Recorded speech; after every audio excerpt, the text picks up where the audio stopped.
for the kind introduction. 11. Yeah, see, I can't tell stories very well, so I hope this goes over well. On the way out here, I discovered that I had a little bit extra time this morning, so I hope I can go through the notes that I have and the overheads that I've brought along and try to make this all clear, but I thought with a little extra time I would throw in a story here and there, and I actually have an impersonation. I have a wise use impersonation that I'm going to do. This is how it goes. You know, I find these things dang uncomfortable. Do you mind if I take this off and just, relax a little bit? Anybody know who that was? Huh? Sorry. I got to work on it. It was Jim Catron. Jim Catron is the lawyer for Catron County, New Mexico. He's also one of the chief legal minds of the so-called county supremacy movement, and along with Karen Bud Phelan, who Tarso mentioned last night. And he also has quite a roadshow, or in the heyday of the county supremacy movement, at least, he did have quite a roadshow, selling ordinances, model ordinances, and resolutions to counties around the West. And before these ordinances were struck down in several courts, he really had quite a business going. He's quite a showman. And I think that's evidenced by the fact that they were as popular and successful at selling these ordinances in the West as they had been. He one time, kind of as an aside, was at a meeting of lawyers somewhere, Western public lands lawyers, I think, and somebody asked him about these ordinances, and they said, you know that these things are going to fail if they're ever challenged in the courts, right? And he, off the record, as I have heard, said, well, yeah, that's probably true, but they sure are getting a lot of attention, aren't they? Now, you can look at that two ways. Cynically, you can say, that bugger, he's selling people at a high cost these documents that are bogus, that won't do anything for the county, that give people false hope about actually gaining political power in this process.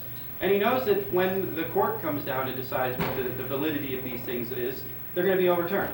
And that's the cynical view. On the other hand, with a grudging amount of respect, you have to say, well, the guy is building a base.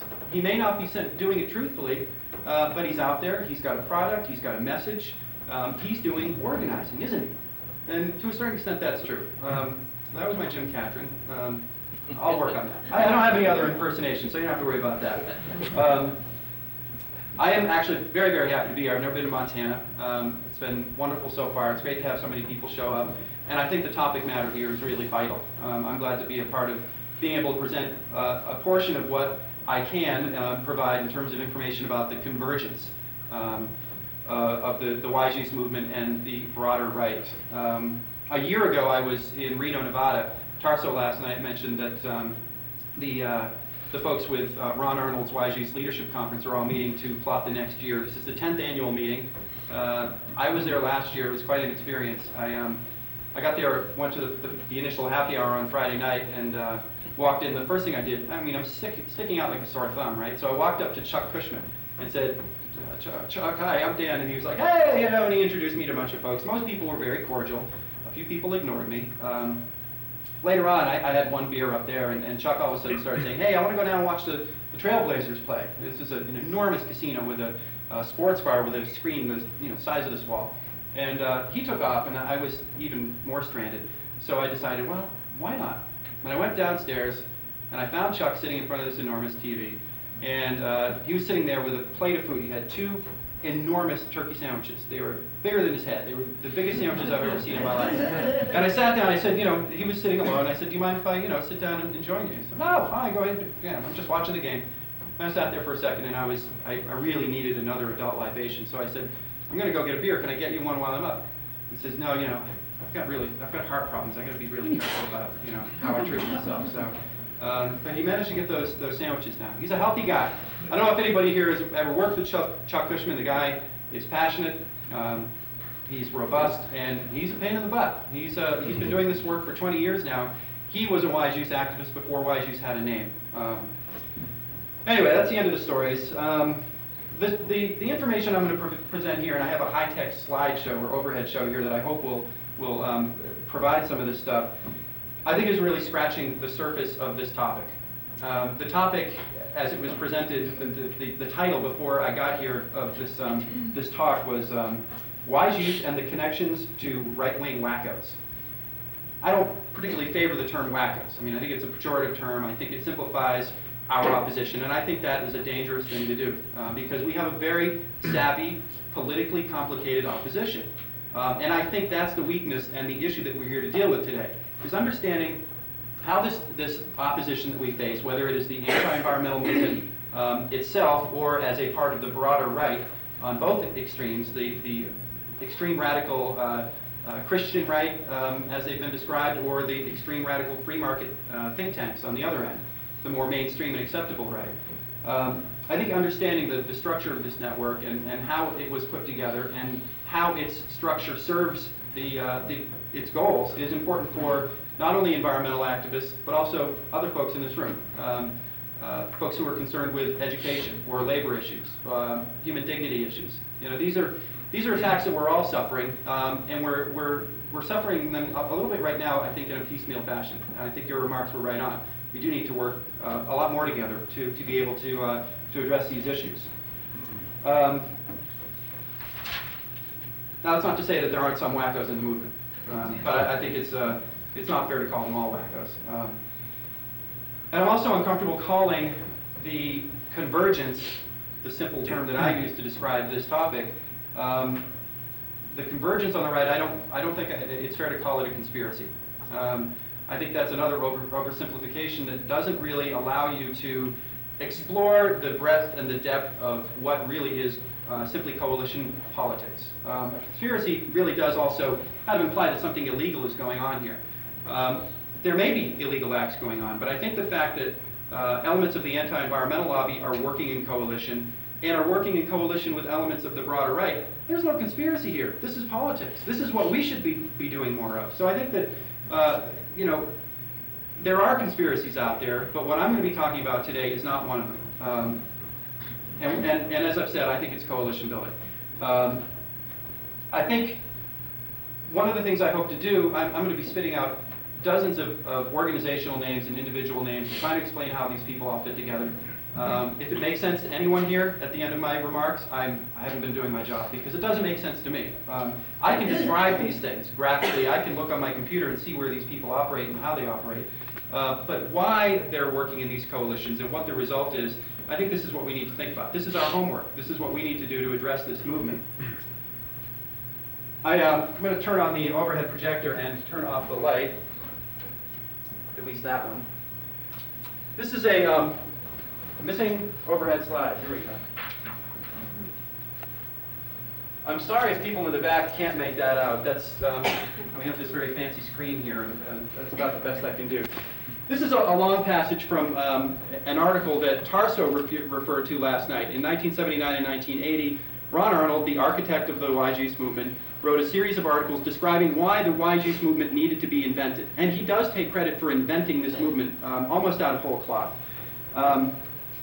Essentially, he describes citizen activist groups needing to ally with other elements of the anti-environmental movement. And at that time, the anti-environmental movement chiefly was comprised of trade associations, free market think tanks that have been active in this country for, in some cases, dozens of years. The American Enterprise Institute goes back to the 1950s, I believe.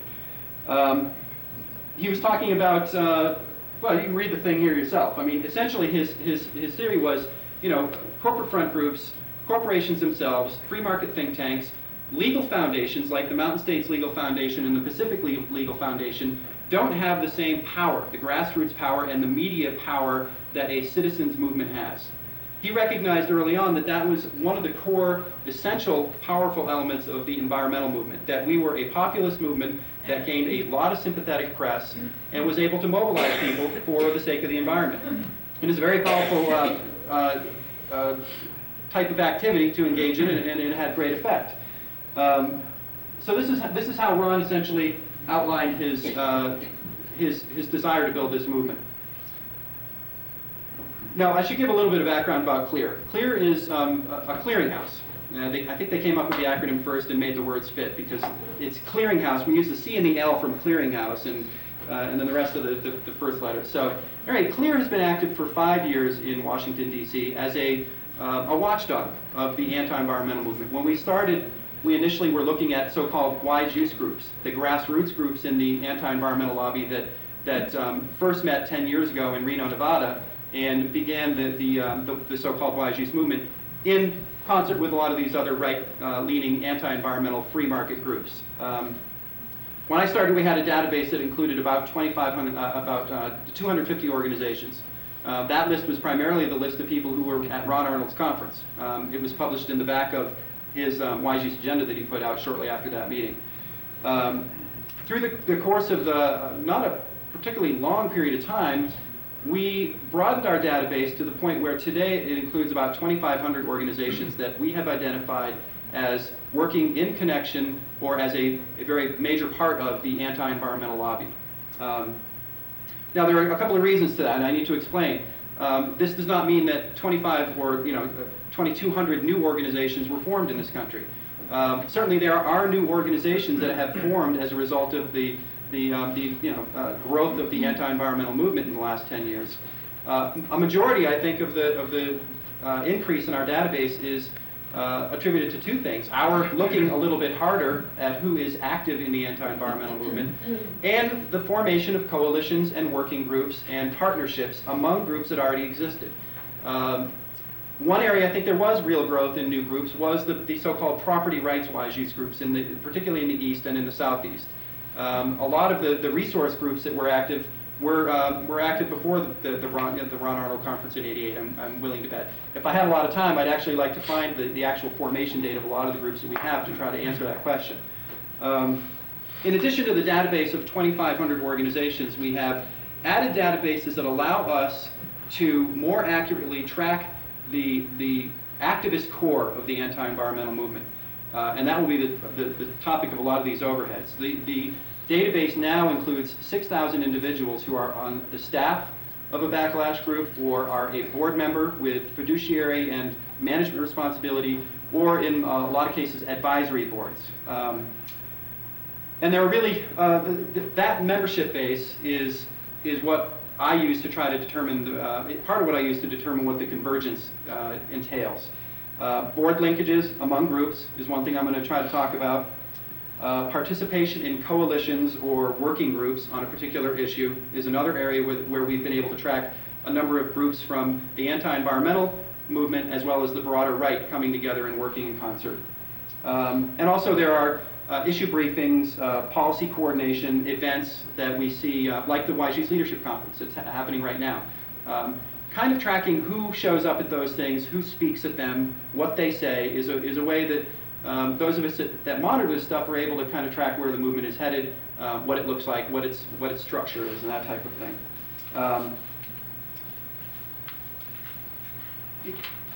It's my opinion that a useful way to look at Wise Use as a political movement is that Wise Use is not a freestanding political movement. It is a constituent part of the anti-environmental lobby, broadly speaking, along with conservative legal foundations, free market think tanks, trade associations, corporate PR front groups, like the National Wetlands Coalition or the Foundation for Clean Air Progress, sound science advocacy groups, a fairly new player on the scene that claim that environmental laws are based on junk science and that sound science needs to be brought to bear for the purpose of policy making.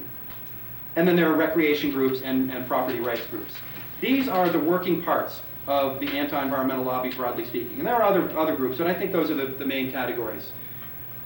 Similarly, I think what I'd like to get people to think about a little bit is that the anti-environmental lobby is a working part of the broader right that includes anti-labor groups, anti-public education groups. The anti-UN conspiracy is a major player in this right now, and it includes obvious environmental concerns. The pro-free market think tanks are really the heart and soul. I think it's safe to say that one of the underlying principles of the backlash is an anti-regulatory fervor. The free market really should be able to answer all these problems and deal with the issues of resource allocation, workers' rights, education, all manner of things. So it's important to keep an eye on what these folks are saying and what they're thinking. The religious right, more and more, is becoming active in environmental issues from what we've been able to determine. And then the anti-choice family values coalitions are also becoming more active on the state and local level. By looking at the anti-environmental movement that way, I think we get a better sense of really how the aspect of coalition building has become important to them. And I think the reason that is so is that it's, again, I think safe to say, my judgment of this is that the political base of the anti-environmental movement is narrow. There was a marked growth in the power and the public profile of the wise youth movement, the anti-environmental movement, in the early years after Ron Arnold's initial conference. The political base, I think, being narrow is evidenced by the fact that following the elections in 1994 in the 104th Congress in D.C., and I can't speak to state houses around the West because I don't work out here, but certainly in Congress, the Contract on America that was a part of the conservative revolution largely was a failure. Regulatory takings was watered down to the point of not even resembling the initial bill that was included in the contract, and eventually was never passed anyhow. Some of the other core elements that were anti-regulatory, anti-public health, and labor and environment are still being debated, but some of the comments that we saw back then coming out of people like Chuck Cushman, Ruth Kaiser with the National Federal Lands Conference, and others, was that they were truly surprised that simply delivering members of Congress to office did not solve their problem and advance their agenda. They thought there was an automatic kind of process there. Members of Congress similarly were quoted saying, we really need a little help here. We agree with you in principle on these politics, but you've got to help us with votes. If you can't deliver votes for us, we can't do this work. That, I think, was something that was quite shocking to some of the core activists and organizers in the anti-environmental movement, particularly the Wise Youth movement. I think it was a real slap in the face that showed them directly that although they're quite convinced that they're right and that they're doing the right thing for their communities and for the environment as well, that their narrow base was a liability. A lot of the organizing that took place among Wise Youth groups and other anti-environmental groups was I think, an effort to broaden the political base of the movement. I think it could very well be argued that currently some of the forays into broadening the coalition into the religious right, into anti-labor groups, into anti-consumer groups, and these types of organizations is another, by necessity, another effort to try to broaden the political base of the movement. The consequences of which I'm not sure how soon we're going to feel them. Already we're starting to see the crossover, the convergence. Clearly it's a concern or we all wouldn't be here. So I think it's kind of fundamental to remember that we're dealing with a movement that views itself as an underdog increasingly, even though they know that they're right in their own minds. But they also realize that doing coalition building in politics on this level is really necessary for the advancement of their agenda.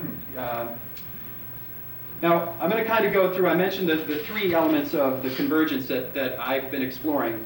Board linkages among groups, participation in coalitions and working groups, and then issue briefings and events and so forth that are co-sponsored. Now, first I want to ask a question. How many people here serve on one board? A lot of people, okay. And so you know the responsibilities of being a board member. It's a lot of work. How many people serve on two boards? Fewer. 3? 4? 5? I'm starting to lose people. 6? Okay. Okay, that's very interesting. The reason I ask that is that looking through the database that I'm going to start to show you, and I think I'll put the first overhead up now. This is a printout from the database that we have internally on our computer system at work. I hope this is, it's a little bit. Can people make that out okay? I mean, it's more or less there. This is a printout of a group in Washington, D.C. called the National Wilderness Institute. It's an organization that is opposed to a strong environmental reauthorization of the Endangered Species Act. It's been around since the early 1990s. It's a fairly effective group. They put out pretty good publications, and they are, trouble. When you're talking about endangered species issues, this is a force to contend with. Our database is set up to show you up in the upper left-hand corner the name of the group and where their mailing address is and so forth. We've got a list of the personnel or fellows with the organization. And over on this column, the board members and advisors that we've been able to identify through websites, press clippings, newsletters, whatever source of information we can dig up. Here's a list of people who run, as board members, the National Wilderness Institute. Henry Lamb, who's an anti-environmental activist, a wise use activist out of Tennessee with a group called the Environmental Conservation Organization. Becky Norton Dunlop, a former staff member or fellow with the Mountain States Legal Foundation, who's currently the chair of the Department of Environmental Quality in Virginia, a truly frightening woman. Don Hodel, I think a lot of people know who Don Hodel is. His new job as the chair or the president of the Christian Coalition has gotten him back into the news. Then we see a number of members of Congress. How many people who are on boards have a member of Congress on your board? Nobody? Oh, there's a surprise. We've got Charlie Taylor, Larry Craig, Richard Pombo, Dick Armey. We've got Becky's husband, George. They met and fell in love in the Department of Interior back during the Sagebrush Rebellion. Very touching story. Former Senator Steve Sims is a member of the board. Former Senator Steve Sims. The reason I asked how many people here are on 6 boards is because Steve Sims is on 6 boards. This is a man who is a real linchpin in this movement. He's very active. It's important to keep in mind, and a number of these people are on numerous boards. And that could say 2 things. Either these people are truly committed to what they're doing and they're just going to work their butts off to make sure their agenda is met and achieved, or it could suggest another thing, and maybe both. Again, the activist base, the intelligentsia, the advocates, the true workers in this movement, it's a narrow group of people. We see a lot of the same characters showing up time and time again on these boards. I'm not exactly sure what that means because I don't get the chance to sit in on these board meetings. I don't know how they do business, but it's interesting to me as a watchdog of this movement to see how these types of boards are set up and how they link. And I'll show you some other applications of our database that will hopefully make that a little more clear. I'm going to show another group now, also based in Washington.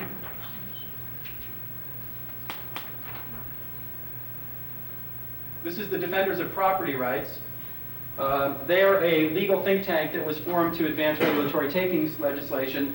Kind of an interesting aside there. Roger and Nancy Marzullo, I think also both went through the Mountain States Legal Foundation. They also were involved in Edwin Meese's Justice Department during the Reagan administration. They recently formed a private firm that will, their business will be to represent takings cases in the courts. At the same time as they're advancing a bill in Congress that would streamline the court system and the appeal system so that aggrieved parties, developers or private property owners, who are denied a permit to develop their property on the local level, rather than going through a local board or a local court system to challenge that decision, this bill, if it passes, and it's already passed out of the House of Representatives, would allow the aggrieved party to take the case directly to federal circuit court, I believe. I'm not a lawyer. I don't understand how the judicial system works, but that's essentially it. This is a long, you can't really tell. This bar indicates that this list goes well beyond here. But here's another interesting list of folks. Larry Craig again, Richard Pombo again, Edwin Meese is here, Orrin Hatch, Lamar Smith, Steve Sims. I thought we'd see him somewhere else. Some of these other names I don't really know. Gail Norton, who is the Attorney General in the state of Colorado, also I think an alum of the Mountain States Legal Foundation. William Weaver, Bill Weaver, who's an activist here in Montana with a group formerly called Putting People First, now called Putting Liberty First. He's an attorney who actually is the attorney for Defenders of Property Rights. He has been raising a little bit of, raising some eyebrows recently, going around demanding the tax forms for progressive environmental groups in the state of Montana. Entirely within his rights to do, and not necessarily harassment. And frankly, one of the few pieces of evidence I've seen that the wise use movement and the anti-environmental movement are doing opposition research. It's remarkable. I know probably Tarso has stories of standing in rooms or being misidentified by the anti-environmental movement, just not being clear about who we are. Robert Bork, James Watt. Okay, who here doesn't know James Watt? I mean, clearly this is a powerful group of people that are helping to direct the agenda of Defenders of Property Rights. Was that the George Miller of Congress? I was thinking. California? I don't think so. I don't think that's him, but I could check on that. All right, another one. This is a group that folks in Montana may be familiar with. This is the Political Economy Research Center in Bozeman. They call themselves a free market environmental group. they claim they're pro-environment, but their environmentalism stems from a belief in the free market. They are prolific publishers. They have a great website. If you really want to know how these people think, how they operate, I suggest checking them out on the web or trying to get their information directly. They'll send it to you. And it's, I think, worth getting to know their, how they operate and what their viewpoint is. Again, here's a list of board members.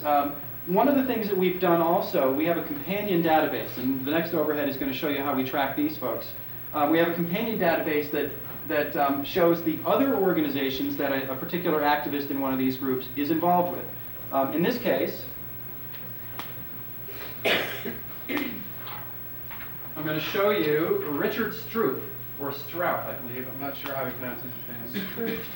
Stroop. Again, the screen here is not quite fitting, but he's on the staff of PERC. He also sits on the board of the Cato Institute, a prominent free market think tank. He's on the board of PERC as well. He's on the board of the Independent Institute, or he's on the Liberty Tree Board of Advisors. Liberty Tree is their publishing arm. He is a member of the National Policy Forum, and also an advisor to the Advancement of Sound Science Coalition, an industry front group run out of a PR agency in Washington that has a speakers bureau of over 400 corporate and other scientists who speak to the junk science behind environmentalism.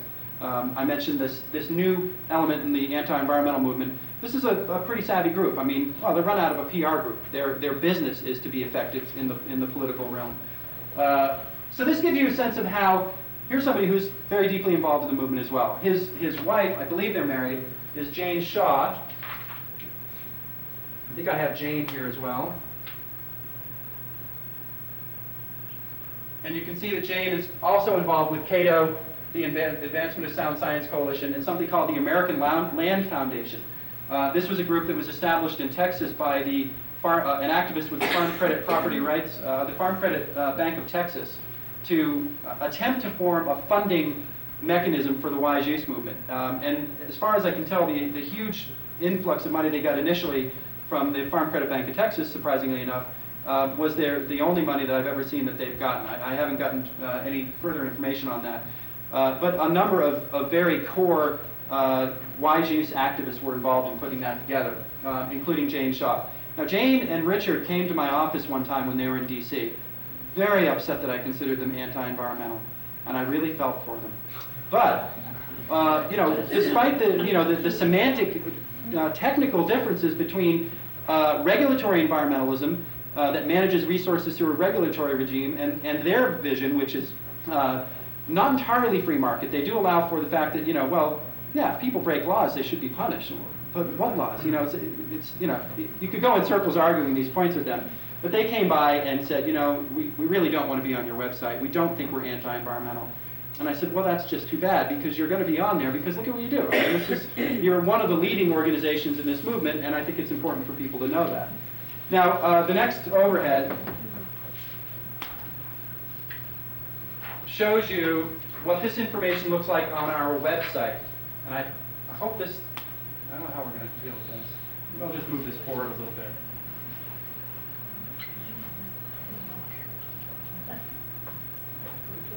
That pretty much gets it there. Our website, and afterwards people can get the address from me, it's a work in progress. We've got a lot of information on there, but we really are just, again, scratching the surface. A lot of the connections and links that we can make have yet to be put in place. One thing we do have are two databases that are linked to this data page for a group like PERC in Bozeman. On one side here, we've got the members of the staff of the organization, as well as the board members. And you can see that many of them are underlined, indicating that there's a link on that person's name through which you can find out the other organizations that they are involved with. We've done the same thing with their funding sources. We probably have funding information on less than 10% of the 2,500 groups that we have. Two reasons for that. They don't have to tell us where they get their money. We just have to sleuth around for it, and it's really hit or miss. And honestly, I think another reason is a lot of these groups just don't really have funding sources. There's 2,500 organizations. It's entirely conceivable that many of them are really low budget. Certainly some of the local groups are run out of somebody's kitchen. Probably are not officially recognized by the the IRS, for instance, or may not have a board. So Where we can, however, we do try to collect this information, and again, link it to reveal the further associations of some of these funders. And I'm going to, the next two overheads I put up will show you a couple of those links. And the people that, or the person I did here, you've already seen this, was Jane Shaw. This is what we have on Jane Shaw, showing that she's on the staff of this organization, but also a board member of these 4 other organizations, or 3 other, I should say. This is, I invite people to take advantage of this. Again, I don't know what it means. I just can describe that it's there. These networks exist. They're being built. All of you who serve on a board know what it means to be a board member. You know how your own board operates and what your responsibilities are. We don't really know how their boards operate. So I think that's information that needs to be collected, but we just haven't gotten that far yet. And then just real quickly, for Amico, we can demonstrate to you.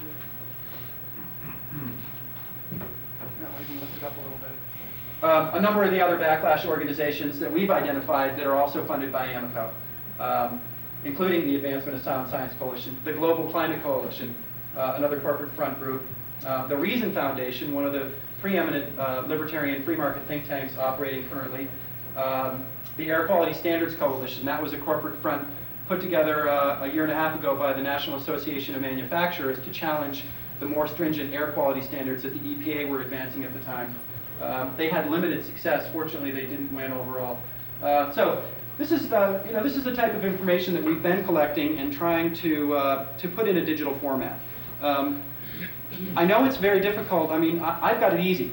A lot of the groups that I monitor are more mainstream political groups. They do have newsletters. They do get news stories often. A lot of them have web pages now. Tarso was talking last night about elements of the convergence that I don't frankly have a lot of information on, and many of you probably have much more than I do.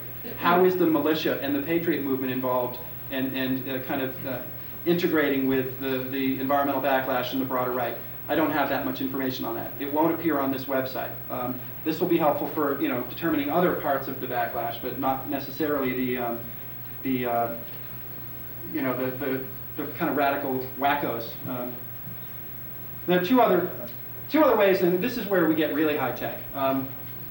This is about as high tech as we get on the website. I began about 2 years ago scribbling on big pieces of paper these, what some people have called mafia charts or schematics that describe the connections in a graphical way. I don't have a program to do this, so what you're about to see might scare you. But it's my handwriting, my late night ruminations, well past the time when I probably should have gone home saying, well, how does this work? What does this look like? And again, all I can tell you is that I'm describing networks and links that exist. I know that they exist. I don't know exactly what they mean to the overall policy of the anti-environmental movement.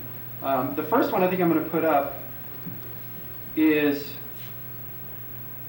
now I'm going to put up, the National Federal Lands Conference has been mentioned a couple of times. This was my first map, and I unveiled this a year ago in Spokane, where I first met Paul and a number of other folks in this room, and it didn't make any sense to me, and I was upfront about that. But it was interesting. I'm just going to show you that to show you how absurd these connections can look when you put them down on paper.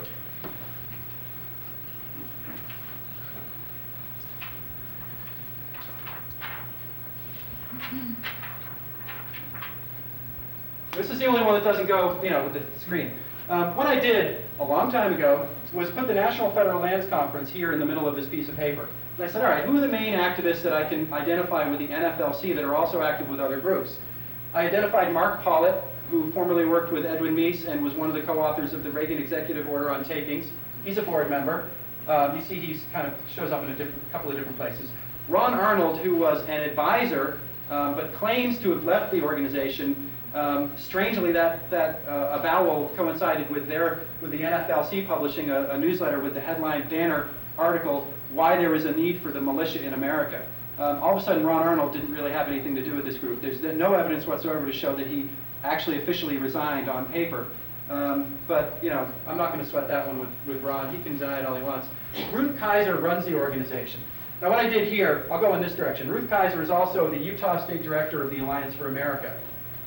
Another state director that she works with through the Alliance for America is a guy by the name of Dr. Michael Kaufman from the state of Maine. He's the state director for the Alliance there.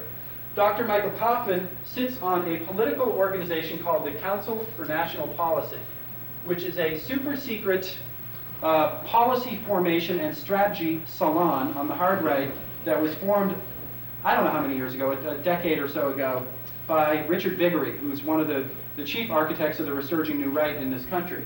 And you can see in my scribbly writing some of the other members of the Council on National Policy: Phyllis Schlafly, Ed Meese, Don Hodel, Philip Dobson, Richard Viguerie, Ralph Reed, Paul Wyrick, James Watt, Dick Armey, Jesse Helms, and a number of other folks. These are folks whose main interests include working for the Consumer Alert, which is a free market consumer group, the Competitive Enterprise Institute, the Reason Foundation, the Sarah Scaife Foundation, one of the main funding sources for the new right in this country, the fortune of which comes from Richard Mellon Scaife. The American Legislative Exchange Council. Many people who work in state politics in the state legislature may be familiar with ALEC. It is a clearinghouse of policy papers and model legislation based on a free market agenda that covers a broad range of topics, the environment being but one, that has a membership base of, they claim, 3,000 state legislators out of the total elected legislative body on the state level in this country of 7,000. So nearly half. They give this information away, these pieces of model legislation, to their legislator members on the state level.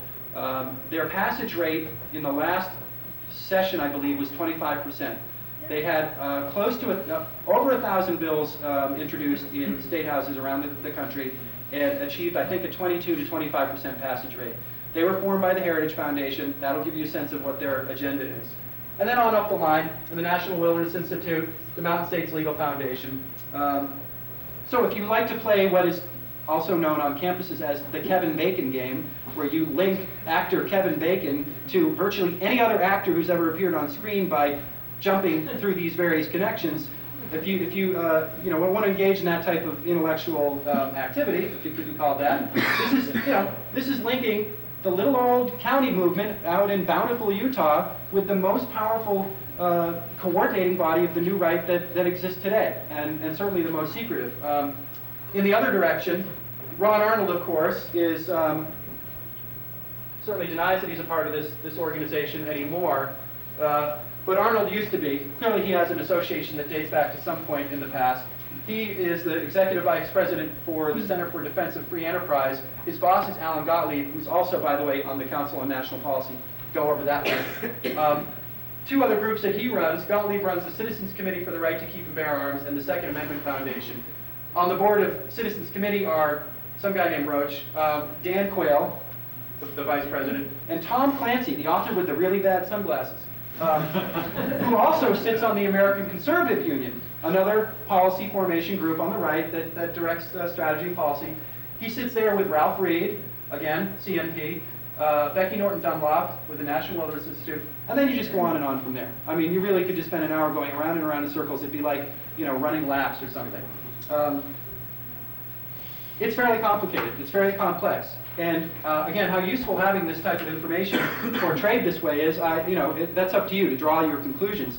I suggest that we're looking at not necessarily a roadmap as much as some kind of a schematic of how these folks are forming these bonds.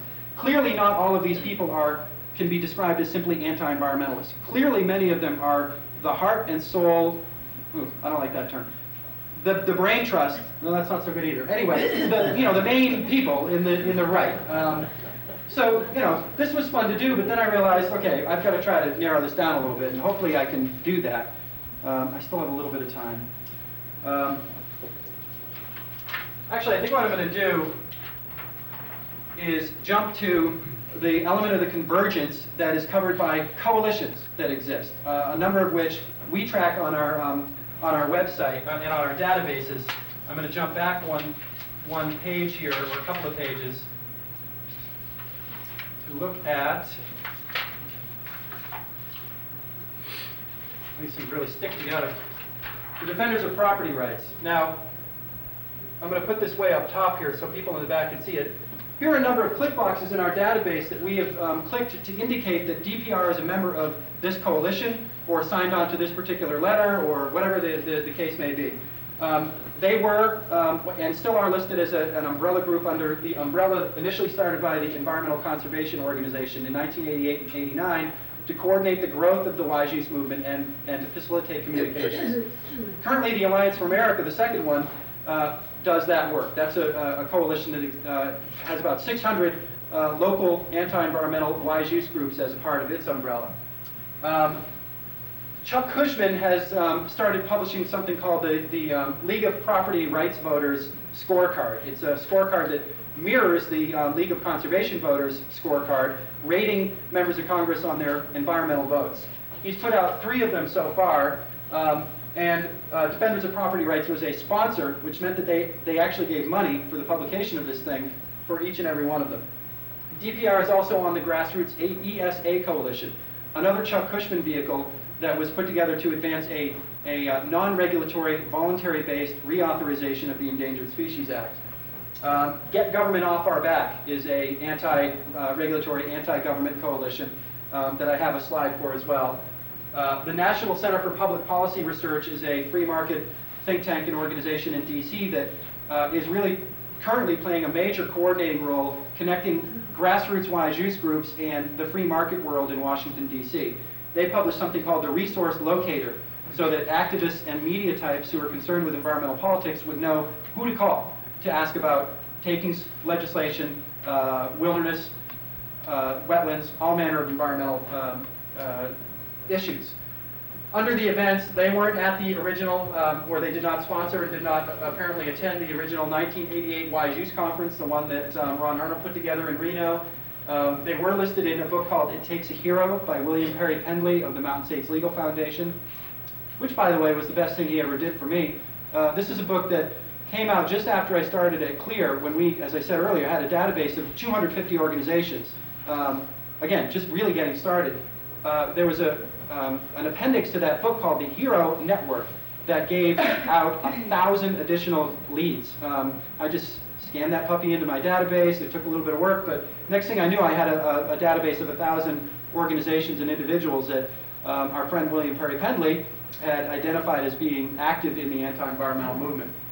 And there are a number of other things here that Defenders of Property Rights has been identified by myself and my staff as kind of participating in with respect to anti-environmental action and coalition building.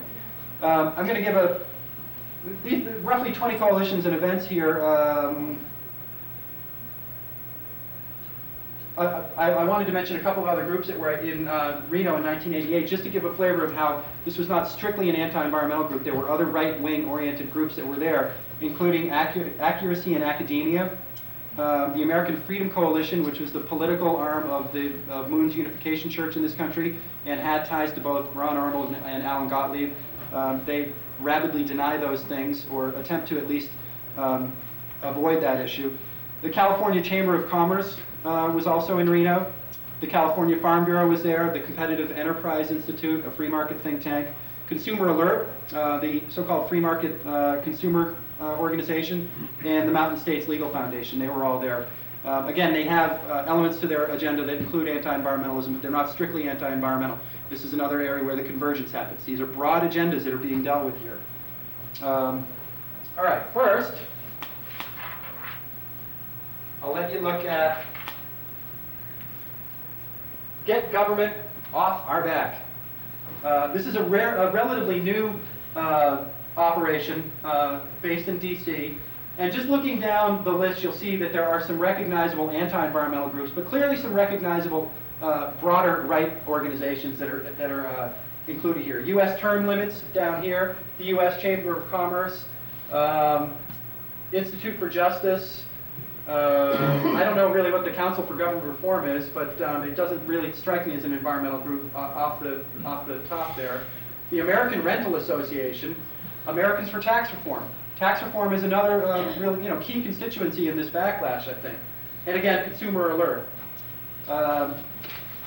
In the NCPPR, the National Center for Public Policy Research Locator, They listed a number of prominent activist groups that had information for media and activists to gain insight into policy and so forth. This, again, included a number of groups that have a broader right-wing agenda. Where are they? The American Council on Science and Health, that's kind of anti-environmental. The Cato Institute, CDFE, Committee for Constructive Tomorrow, Competitive Enterprise Institute, Consumer Alert again, the George C. Marshall Institute, the National Center, well obviously they're there, they put it together, and the U.S. Chamber of Commerce. The point I'm trying to make here is that these coalitions, these efforts to build coalitions are, at least recently from what we've been discovering, more broad than simply anti-environmental. Again, the point is they're building coalitions for the sake of broadening their political base and also broadening the information that they have at their disposal. One last one, I think. I don't know if I brought this. Nah, I didn't bring the other one. I'm going to skip it because we're starting to run short on time. Events and issue briefings, another area that we can look at to discover how the convergence is coming together, how these fellow travelers are working in concert with one another to advance the agenda. I've mentioned it a couple of times, Tarso said it last night, Ron Arnold and his gang are meeting this weekend, 10th anniversary of his leadership conference. And there's an interesting cast and crew that shows up there. I was there last year. Some of the people that were there last year haven't shown up again this year. There are a bunch of repeat folks.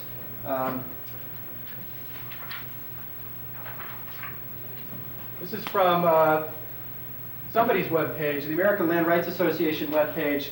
Has a list of the participants, the speakers that are going to be speaking today down in Sparks.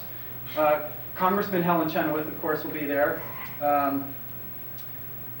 Wayne Hage will be there. Jack Cushman is invited. He's the environmental reporter for the New York Times.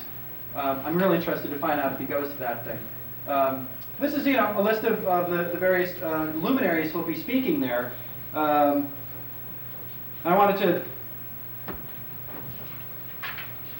give you one more list. Here are some of the other affiliations of that list of speakers.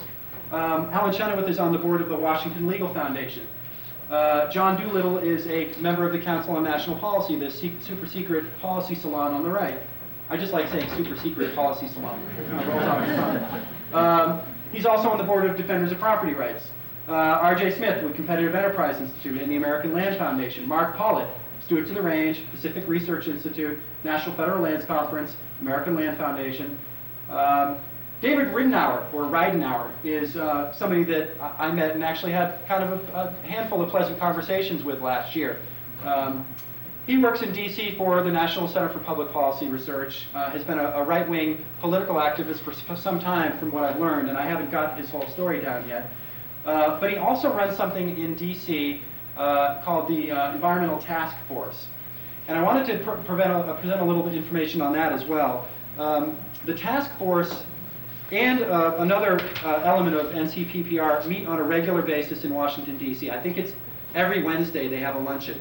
And they talk about environmental issues and free market issues and so forth. And I'm just going to read from some materials that I got off of their website. This is from a publication that Ridenauer puts out called Scoop, Your Inside View to the Strategies and Activities of the Conservative Movement in Washington. On February 20th of this year, Senator Jim Inhofe from Oklahoma showed up to review his 1998 conservative agenda.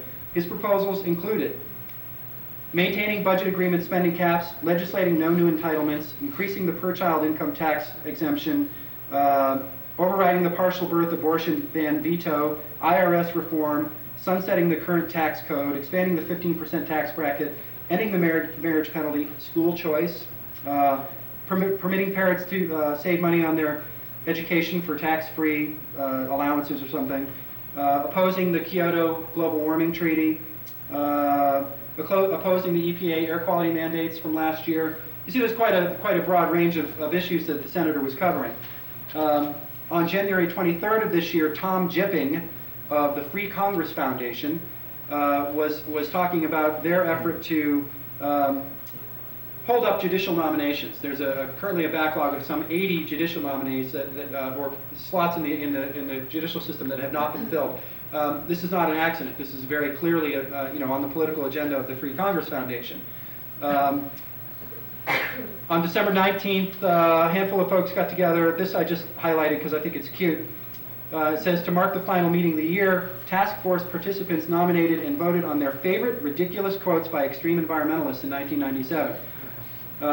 The following are the top 10 selections, which were submitted by Myron Ebel of Frontiers of Freedom, currently was the Washington representative for Chuck Cushman, formerly was the Washington representative for Chuck Cushman, Brian C. Scholes and R.J. Smith of the Competitive Enterprise Institute, Rich Zipperer of Consumer Alert, blah, blah, blah. They're just getting together for a little conservative fun. In November, on November 5, Catherine Kless of Jim Tallent's office showed up to talk about helping empower low-income parents Scholarships Act or something like that. Pat Riley of the Capital Resource Center, a conservative research group that tracks the giving patterns of progressive philanthropies, distributed his analysis on activities, especially corporate donors to the National Organization for Women. Now this is all folded in with, generally with anti-environmental discussions. So again, through this working group and this coalition, we see how anti-environmental issues are advanced at the same time as other issues within the broad kind of reactionary political right. And the one last coalition, I think I have here, and this does not have an overhead either, I'm sure you'll all be glad to hear. Consumer Alert on April 17th of 1996 issued something called, it was just in time for Earth Day. It's the proclamation in support of a new environmental vision to protect our families, our future, and our freedom. The principles were, and there are 7 of them: economic growth is a vital prerequisite for environmental progress. The federal government should establish an environmental Hippocratic oath. First, do no harm. Number 3, land and natural resources are best managed by private standards. Number 4, state and local environmental problems should be dealt with at the state and local level. Number 5, federal efforts should focus on results, not regulations. 6, no regulation without representation. And 7, property owners should be compensated for regulatory takings. Now, I think it's a little strange. Consumer Alert, you would think, well, this is not a group that would, you would assume would be involved with environmental issues. Well, as it turns out, actually, the authors of these proclamations were activists with the Competitive Enterprise Institute and the Cato Institute, both free market groups that have been strongly tied with the anti-environmental movement. The signatories of that set of proclamations and principles, again, shows a little bit of the breadth of this movement. Grover Norquist with Americans for Tax Reform. Allison Tucker with the Center for the Study of Popular Culture. The Committee for Constructive Tomorrow, Competitive Enterprise Institute, the Independence Institute, Political Economy Research Center, Small Business Survival Committee, and Young Americans for Freedom, the organization that's been active on college campuses, the place where Alan Gottlieb kind of cut his political teeth back in the 70s before he formed CDFE.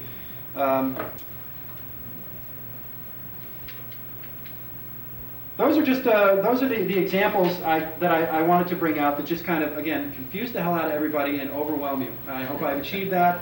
Looking around the room, I see some people are going, what is he talking about? And again, I don't know. I wanted to show a couple of other things, just for fun. This is, there's something actually quite serious, and folks may have noticed Dr. Michael Kaufman, who I referred to earlier. He was on a speaking tour in Montana. Currently, he's cruising through Virginia. Kaufman is out of Maine. He is the lead advocate of, well, really 2 anti-environmental theories that are quite dangerous in their application. The first that he wrote a book on and sold many copies of was the thesis that environmentalists are really part of a green pagan cult that's anti-Christian and bent on destroying monotheistic religion. People who need an enemy and need to vilify their enemy really took this up quite quickly, and it was widely spread and widely believed. Currently, his main organizing tool is the anti-UN treaty, or the anti-UN conspiracy that international environmental agreements, World Heritage Areas, this is all part of a massive agenda to take over private property and public land in this country. and it's part of a UN attempt to gain kind of one world government. This is similarly dangerous because when you hear him speak, and I've gotten some great intelligence from folks who I was hoping would be here this weekend, he essentially, well, he doesn't essentially, he comes right and calls environmentalists Nazis. He uses the term Nazi several times. He alleges that the end result of much of the UN agenda on the environment is reduction in global population, which is a polite way of saying genocide. So essentially what he is saying by extension is that environmentalists of all type are Nazis who want to engage in genocide. And this is very, very dangerous for folks who don't know any better to hear because, again, if you want to vilify your enemy, in this case, us, environmentalists, progressives, scare the pants off them. And it's very effective. I've seen his tape, and his arguments are full of holes, but if you don't really sit down and look at them, it's easy to fall for it. I'm going to show a couple more charts. What's the name of this book? I don't know. One's called Environmentalism. Yeah. One's called. I'm telling you, this high technology stuff is so hard. The book that he did on the green religion thing was called Environmentalist. What did he call it? The Dawn of Aquarius or the New Dark Age. And it's this whole, environmentalists are bringing on a dark age, a real, that's terrible. I mean, I had to read part of it, but I couldn't read the whole thing. Here's Michael Kaufman up here. Michael Kaufman is on the Council on National Policy. He's affiliated with the Alliance for America. And interestingly, another right-wing convergence that we can talk about, while he's on tour, he's actually speaking around the country and has been for a year and a half as a member of the John Birch Society Speakers Bureau. And in fact, the evidence that I collected from his swing through Montana was that he openly suggested people join John Birch. Now, a lot of people in here, I think, are very familiar with the John Birch Society and their views on public policy and governance and global, global issues as well. I thought it was very interesting that he was quite openly advocating the support of the John Birch Society. In fact, the folks in, I can't remember where it was that gave me this information, said that less than a week later, the John Birch Society used his sign-up list to send out invitations for a recruiting meeting. Invited people to come back for a second meeting to learn how to join the John Birch Society. We're working on a report right now that I hope to release in time for the announcement of the American Heritage Rivers designees that have been put together over the last year and a half. It was a result of President Clinton's announcement in his '97 State of the Union address. Kaufman is really playing a major role in trying to kill that. Kaufman is one of the founders of a group called Sovereignty International. Its main concern is exposing this global conspiracy. Henry Lamb is another of the founders.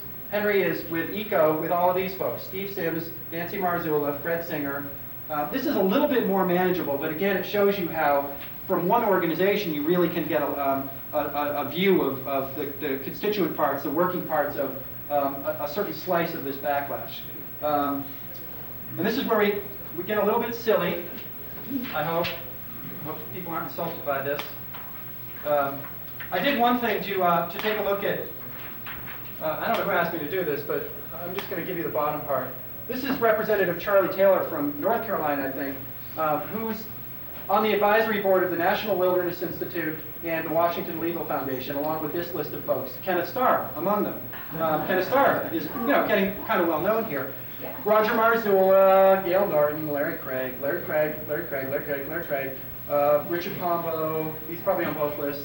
I put that together for somebody who needed to know, what is Charlie Taylor's role in this whole thing, and that's kind of how I describe it. Again, trying to narrow this a little bit more. And this, I know everybody's going to really appreciate it. Monica Lewinsky. Okay, this is where we get into really absurd stuff.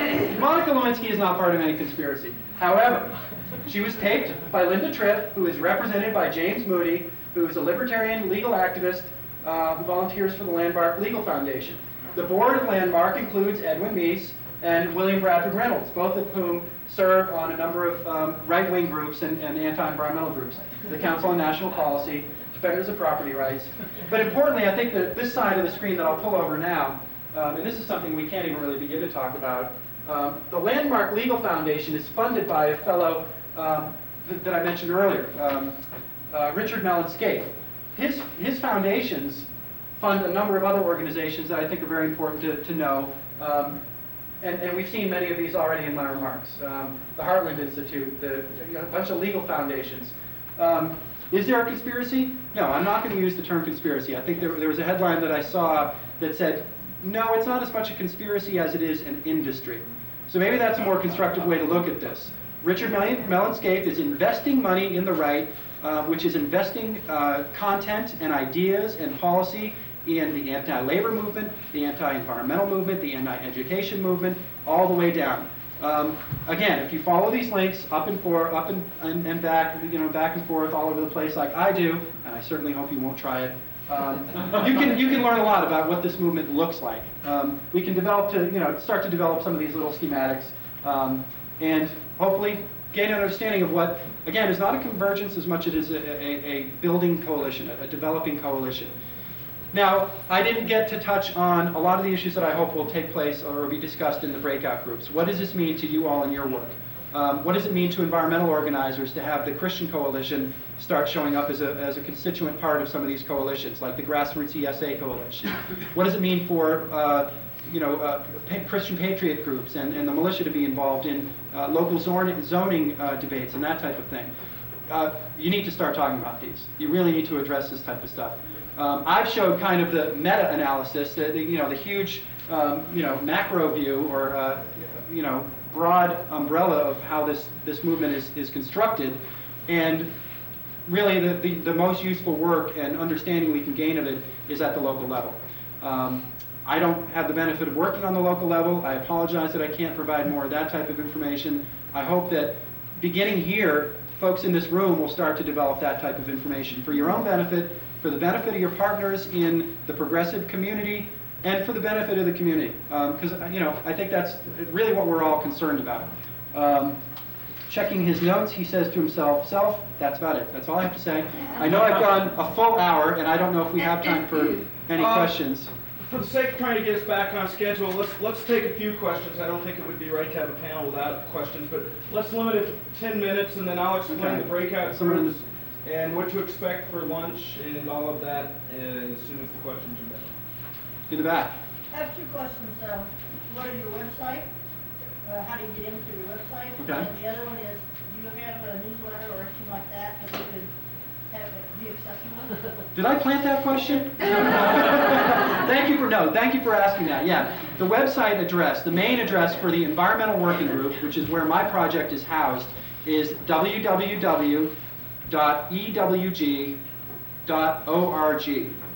My actual homepage is much longer, and I honestly can't remember what it is. But I have cards I can give out to people. I can get you that. There are a number of links that you need to take to follow in there. We do put out a newsletter. Is it up there? No. We do put out a newsletter. It goes out every other week. It's called A Clear View. It's about 3,000 to 4,000 words, and it reports on kind of the comings and goings of the broad anti-environmental movement.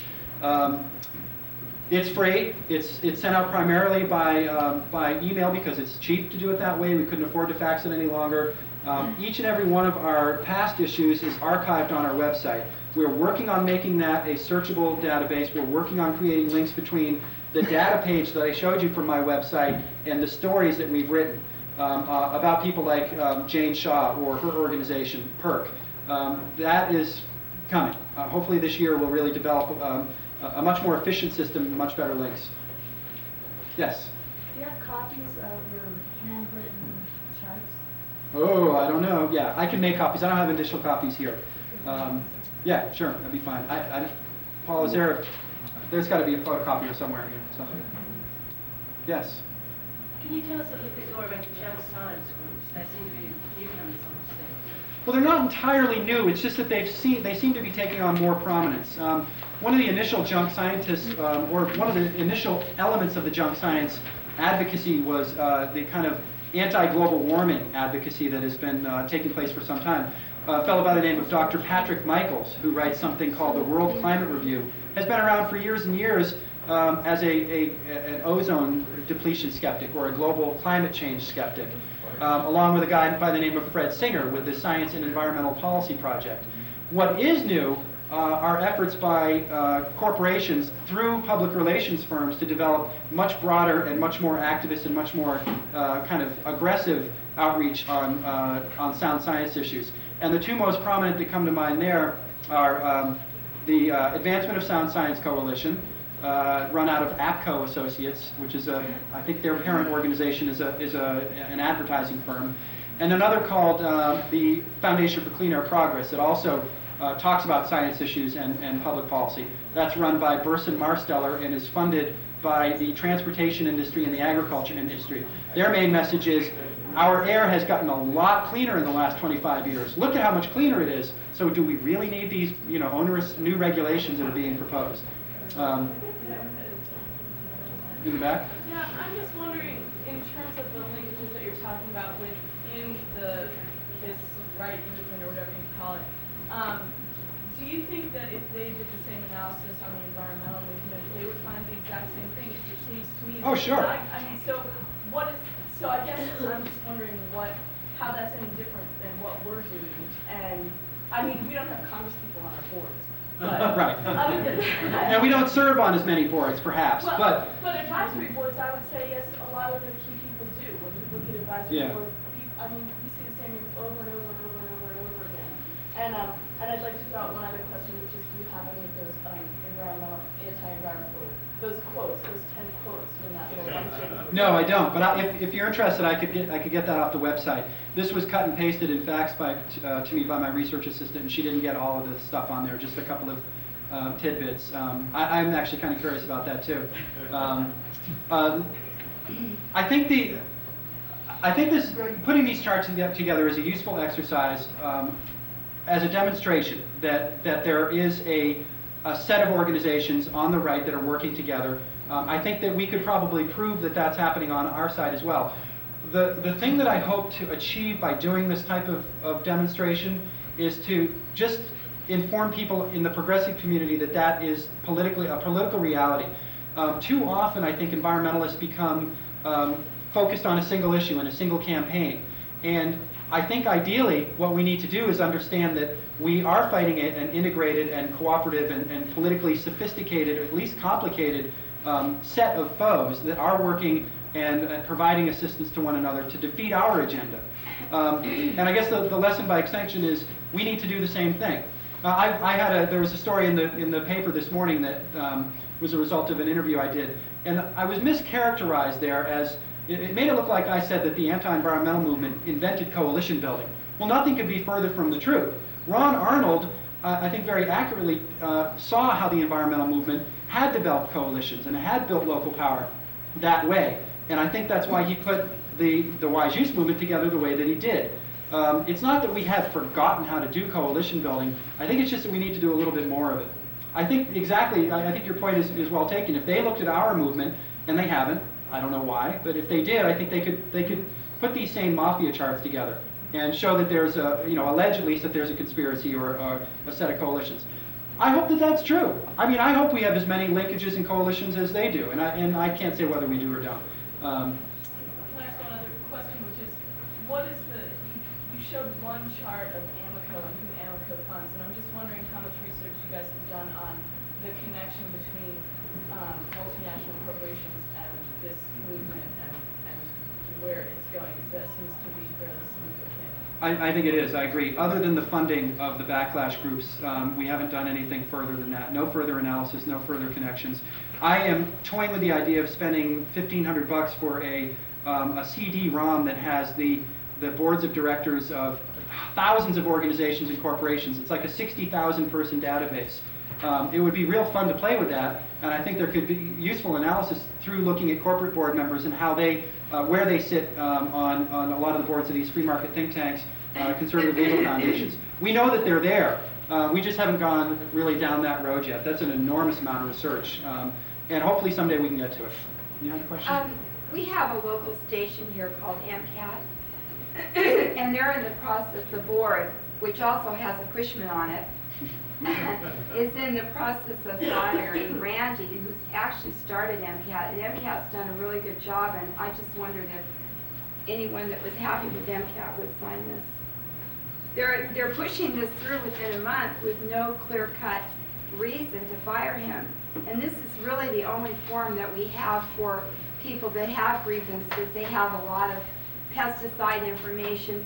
It may be considered a boring station. I really don't watch it, but I know it's there, and I'm happy that it's there, and I'm happy that people can access that station. And to fire Randy with no reason within a month, really quickly, without notifying the public is unconscionable to me, and I think the public should be aware of it.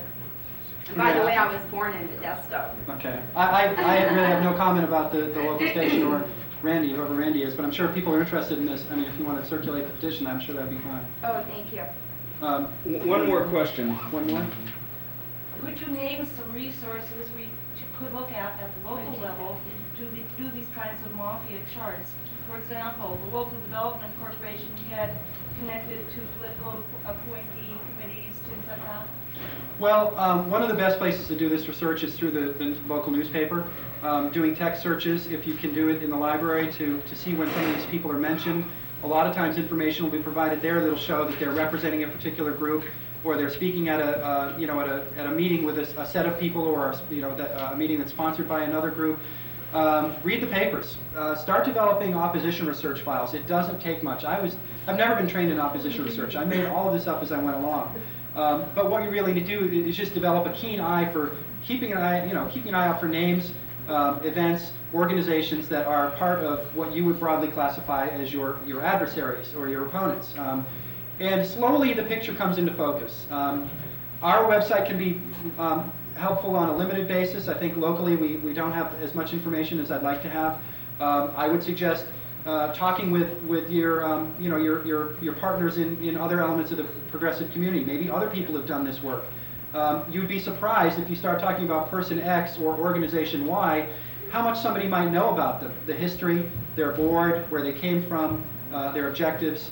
Just start talking about it. I mean, one of the things I hope to achieve in the next 5 years that I make clear, if I can hang on that long, is to stop doing archaeological opposition research, picking up the pieces as they've fallen, and start working with local groups and state groups to start doing proactive opposition research. Start learning the opposition, learning how they think, and when you put your work plan together, anticipate what they may do, what they might say, how they're going to oppose you.